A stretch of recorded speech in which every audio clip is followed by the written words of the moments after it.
నా పేరు M Balayya, democratic teachers federation Nizamabad జిల్లా అధ్యక్షుడు.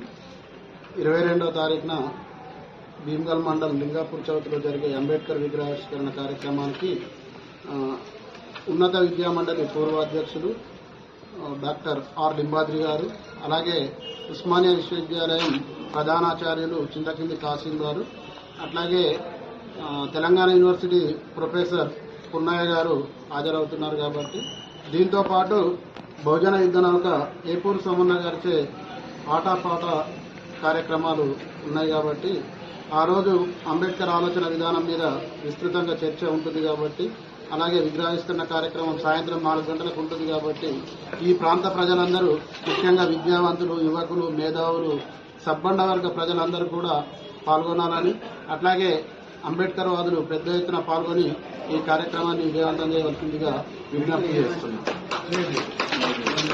ఇప్పుడు దళిత ఐక్య సంఘటన అధ్యక్షుడు ప్రసాద్ గారు మాట్లాడాల్సింది. ఈ నెల 22వ తేదీన భీమ్గల్ మండలం లింగాపూర్ గ్రామంలో బాబాసాహెబ్ అంబేద్కర్ విగ్రహ ఆవిష్కరణ ఉంది.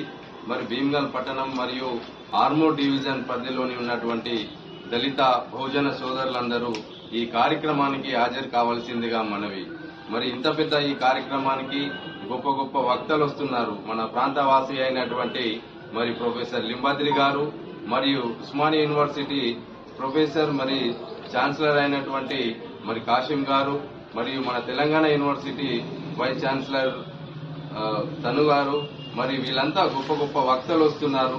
మరి బాబాసాహెబ్ ఆలోచన విధానం మీద మరి మంచి ప్రసంగాలు ఉంటాయి. మరి ఏపూరు సోమన్న కళా బృందం చేత మంచి ఆటాపాట ఉంటుంది. ఈ గొప్ప కార్యక్రమం, ఇటువంటి కార్యక్రమం మనం ఈ ప్రాంతంలో ఎప్పుడు కూడా చేసుకోలేదు. అంత గొప్ప కార్యక్రమం మరి లింగాపూర్లో నిర్వహించబోతున్నాం. కావున మరి ముఖ్యంగా దళిత సోదరులు, బహుజన సోదరులు ప్రతి ఒక్కరు ఊరున కదిలి రావాలని మరి దళిత ఐక్య సంఘటన నుంచి ఈ పిలుపునిస్తున్నాం. ఈ నెల 22న గురువారం సాయంత్రం 4 గంటలకు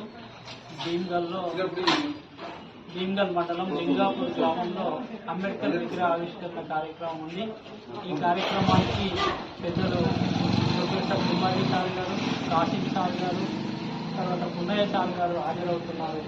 అలానే బహుజన యుద్ధ నౌక పెద్దలు ఏపూరి సోమన్న కళా బృందంచే ఆటపాట కార్యక్రమం ఉంటుంది. కాబట్టి ఇట్టి కార్యక్రమాన్ని అన్ని వర్గాల ప్రజలు పాల్గొని విజయవంతం చేయాల్సిందిగా ఆహ్వాన కమిటీ పక్షాన ఆహ్వానిస్తాము.